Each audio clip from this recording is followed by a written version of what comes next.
Bien le bonjour à tous et à toutes et aux extraterrestres qui nous regardent depuis Saturne. On dit une grosse bise à tous les êtres humains de la planète Terre et du multiverse. Aujourd'hui on se retrouve pour une vidéo alors que je suis dans un état de gueule de bois proche du Connecticut. J'ai dormi 5 heures, je suis fatigué et en plus on va parler d'un énorme film de merde. Non, on va pas parler de Dune 2, on va parler de Venom The Last Dance. Générique? Générique. Elle a kiffé la mélo, là j'suis dans le thème, j'suis dans ça. Elle a kiffé la mélo, là j'suis dans le thème, j'suis dans ça. Elle a kiffé la mélo, là j'suis dans le thème, j'suis dans ça. Elle a kiffé la mélo, là j'suis dans le thème, j'suis dans ça. Elle a kiffé la mélo, j'suis dans ça. Elle a kiffé la mélo, j'suis dans ça. Elle a kiffé la mélo, j'suis dans ça.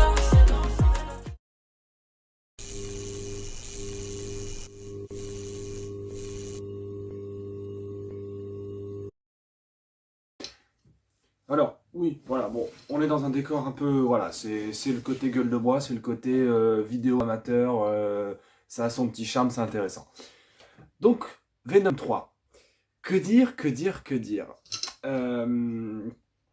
Je vais commencer par une mise en contexte pour que vous compreniez un peu d'où vient Venom. Parce que entre Star Wars, Marvel, etc., on ne comprend pas c'est quoi les univers partagés de Marvel. Il y en a 40 000. Non, il y en a deux. Quand Marvel, dans les années 90, je l'ai redit, répété, Marvel n'allait pas bien dans les années 90, et donc ils ont vendu les droits de leurs personnages les plus connus, les plus cultes, à certains studios, qu'ils ont fini par récupérer par la suite. C'est pour ça que les 4 Fantastiques et les X-Men étaient chez la Fox, mais que maintenant, ils sont de retour dans la MCU. C'est pareil pour Hulk et Spider-Man.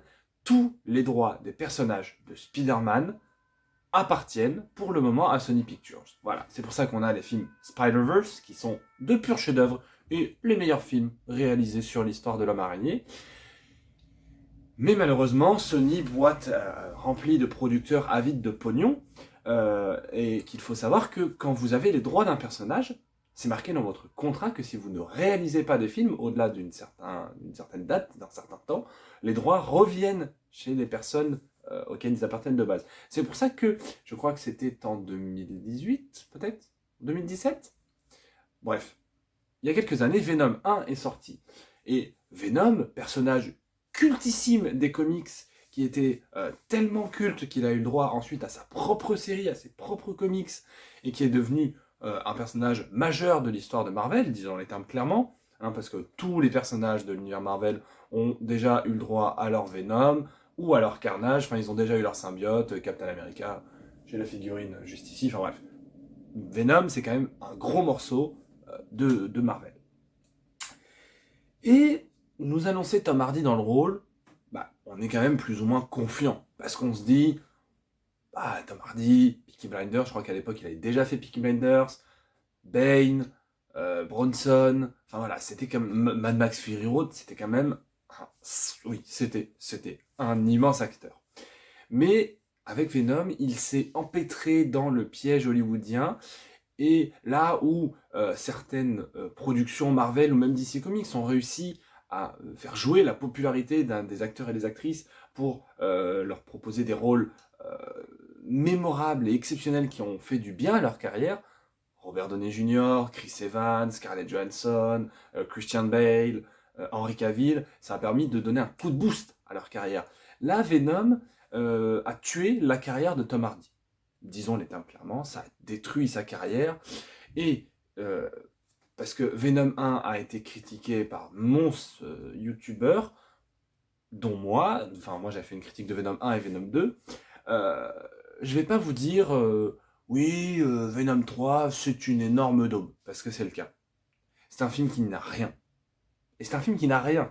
C'est-à-dire que c'est un film qui n'a aucune mise en scène, qui n'a aucune photographie, qui a aucun acting. C'est-à-dire qu'aucun personnage n'est écrit, donc les acteurs ne peuvent pas bien jouer puisqu'ils n'ont pas de texte à défendre, ils n'ont pas de personnage, ils n'ont pas de caractérisation. Oui, Tom Hardy, on peut dire oui, mais il y a Venom, c'est une catastrophe d'écriture les scènes sont toutes plus gênantes les unes que les autres. On a, c'était dans la bande-annonce, hein, une scène littéralement où Venom danse. Je vais vous le redire parce que je crois que vous n'avez pas. Venom danse. Venom, dans les comics, le symbiote qui mange des gens, le King in Black qui combat les Avengers, qui combat les super méchants de Spider-Man. Venom qui, avec les années, n'est pas devenu un super-héros, mais n'est pas devenu un super méchant. Un peu de ces sorte de flou, c'est un anti-héros. Enfin... Et là, on nous sort ça. Bon, ben, niquez vos mères, au bout d'un moment, j'ai envie de vous jouer, j'en peux plus. Enfin, c'est une catastrophe. C'est une catastrophe industrielle. Là où Venom 1 avait été surcuté, surcharcuté au montage par les producteurs pour dire oui, alors on va mettre cette scène, comme ça on va faire une sorte de comédie d'action un peu rigolo-drôle. Venom 1 était un pétard mouillé qui commençait à détruire la figure de Tom Hardy pour en faire une sorte de bouffon comique. Enfin, je veux dire, qu'il y ait de l'humour dans les films de super-héros, moi vous le savez, ça m'a jamais dérangé. Je suis le plus gros Yankee de Marvel, sauf que chez Marvel c'est bien dosé. Là, les blagues ne sont pas drôles, les scènes ne sont plus gênantes qu'autre chose, mais il y avait ce côté symbiote, ce côté extraterrestre qui aurait pu nous donner des scènes d'action intéressantes, et non. Et non, et non. Mais, comme je l'ai déjà dit, Venom 2 est une daube également, pour les mêmes raisons que le premier et le troisième, scénario, mise en scène, etc., etc.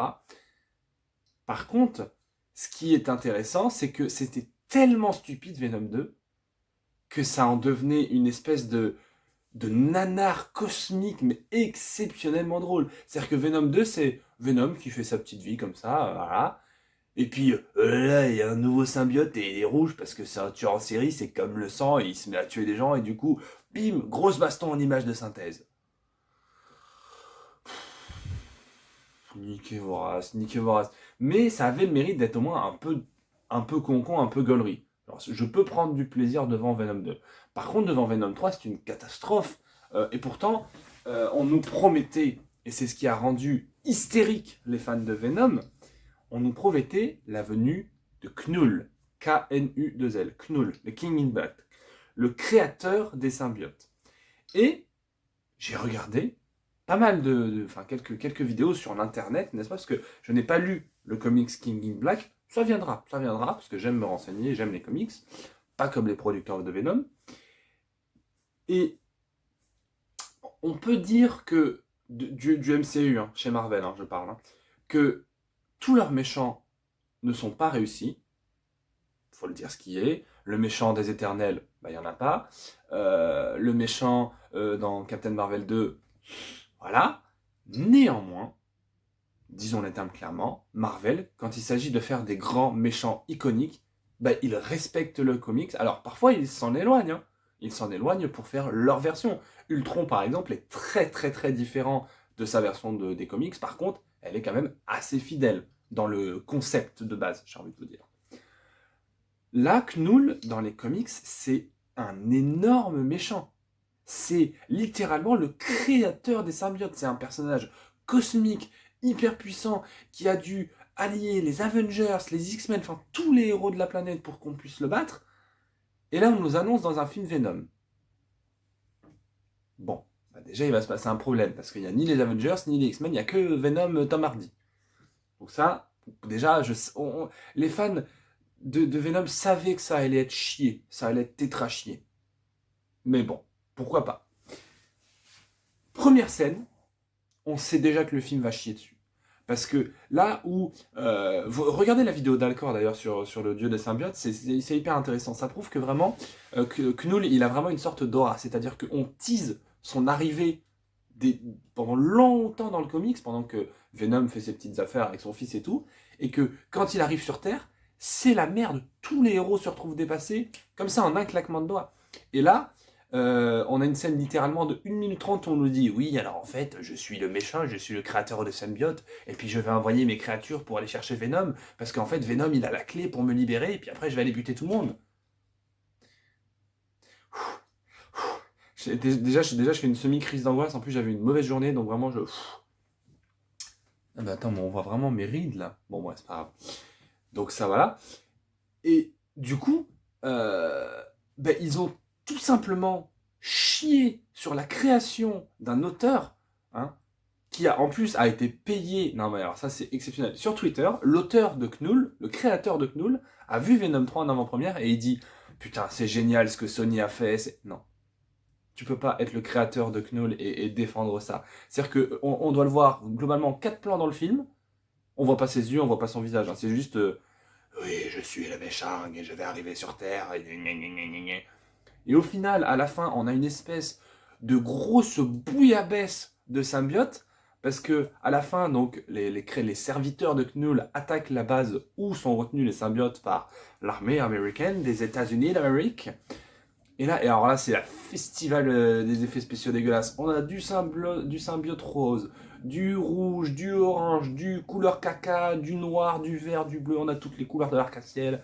Tu sais plus quel symbiote est qui, tu sais plus qui a le pouvoir de quoi.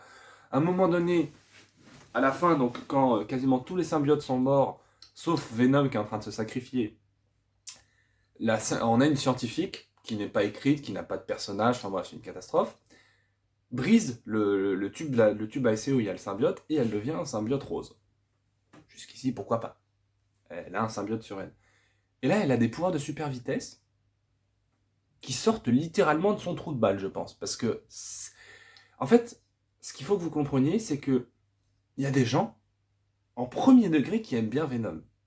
Genre moi, j'y suis allé avec ma pote Emma qui m'a dit « Oh non, Venom 1, c'était pas mal, Venom 2, c'était à chier, mais le 1, c'était pas mal. » Non. Non. Quand vous êtes fan de Marvel, vous ne pouvez pas aimer Venom. Ce n'est pas possible. C'est-à-dire que si vous aimez foncièrement les personnages de bande dessinée, parce qu'il y a aussi un truc que pas mal de gens oublient quand il s'agit de super-héros, ben c'est qu'à la base, c'est du papier, c'est des comics, c'est de la bande dessinée, c'est des histoires écrites, dessinées. Et donc, les films ne sont que des adaptations. Alors, évidemment, je l'ai dit et redit, que ce soit un comics, une bande dessinée franco-belge, un livre, une émission de télé, quand vous faites une adaptation au cinéma, vous avez le droit de prendre des libertés. C'est pas grave. C'est pas grave. Il y aura toujours 2-3 puristes qui vont vous chier dessus, là, comme quand vous adaptez Dune et que vous dites « Ah, mais alors, ça n'a pas mis la scène dans le livre. » Tais-toi. Donc, il n'y a pas de souci. Par contre, si vous chiez sur l'héritage des comics, là c'est compliqué. Parce que là vous faites des contresens. Donc moi j'espère, mais véritablement de tout cœur, que Sony va perdre les droits des personnages de Spider-Man et que tous les persos de Spider-Man vont revenir dans le MCU. Parce que regardez Spider-Man No Way Home. Regardez Octopus, le lézard, Electro, le bouffon vert, l'homme sable. C'est ça Spider-Man. Spider-Man No Way Home, c'est ce que devrait être un film Spider-Man. Avec Spider-Verse, mais Spider-Verse c'est encore différent. Pour moi, faire un film, et ce sera mon dernier point, parce qu'on est déjà à 43 minutes de vidéo, c'est une catastrophe, faire un film, je l'ai déjà dit, sur un personnage de l'univers de Spider-Man, sans Spider-Man, ça n'a aucun intérêt. Ça n'a aucun intérêt et aucun sens, parce que à l'origine même des comics, Eddie Brock devient Venom par Spider-Man, à cause de Spider-Man, comme dans Spider-Man 3. Alors de façon un peu détournée, mais c'est un peu ça, quoi. Donc, pour moi, il y a un contresens dès le début qui fait que la trilogie ne peut pas marcher. Elle ne peut pas marcher parce que ces personnages sont plats, mal écrits, mal interprétés, et qu'en plus, ils vont dans le sens inverse des comics. C'est-à-dire que, dans les comics, Eddie Brock, viré, plus de femmes, plus de copines, enfin vraiment le mec déprimé quoi, trouve le symbiote. Enfin le symbiote fusionne avec lui par un concours de circonstances. Bon. Il apprend l'identité de Peter Parker, il apprend son identité secrète de Spider-Man, etc., etc. Et pendant quelques années, Venom était un méchant. Qui voulait se venger de Spider-Man, de Peter Parker, qui s'alliait à d'autres méchants, qui finissait en prison, etc., etc., etc. Et à l'origine, je crois, des années 90-2000, Venom, dans les bandes dessinées en tout cas, a commencé à être un personnage plus, je dirais, plus nuancé. C'est-à-dire pas vraiment un méchant, mais pas vraiment un gentil non plus. C'est ce qu'on appelle un anti-héros. Quelqu'un qui fait des choses bien, mais qui peut faire des choses très mal. Et donc, Venom, a commencé à se nuancer. Eddie Brock a commencé à... Voilà. Là, littéralement, il obtient Venom parce qu'il passe dans un laboratoire comme ça pour faire un reportage. Bon, on s'en bat les couilles. Puis ensuite, oui, alors en fait, Venom, il veut devenir méchant, il veut tuer des gens, mais Eddie Brock, il veut pas. Oh là là, mais tuez-moi, mais par pitié, tuez-moi. Puis alors, les méchants de cette saison, méchant de Venom 1, c'est une catastrophe. Du 2, c'est pareil. Le 3, il n'y a même pas de méchant. Enfin, moi, j'ai envie de me flinguer en plus. Il y a une espèce de moment de comédie musicale où ça n'a aucun sens. Enfin, bref, n'allez pas voir Venom 3, mais véritablement. Et pourtant, et c'est ça qui est quand même formidable, et qui est quand même exceptionnel, c'est que c'est une énorme daube. Et pourtant, c'est quand même mieux que Dune partie 2. C'est quand même fou. C'est quand même fou d'avoir réussi à produire un film de cette qualité-là, et c'est quand même mieux que Dune. Je trouve ça formidable. Bref, c'était Captain Melboy. On se retrouve bientôt pour parler de Gladiator 2. Ah putain, on a vraiment une année cinéma de merde. On se retrouve bientôt pour parler de Gladiator 2. Allez, bise.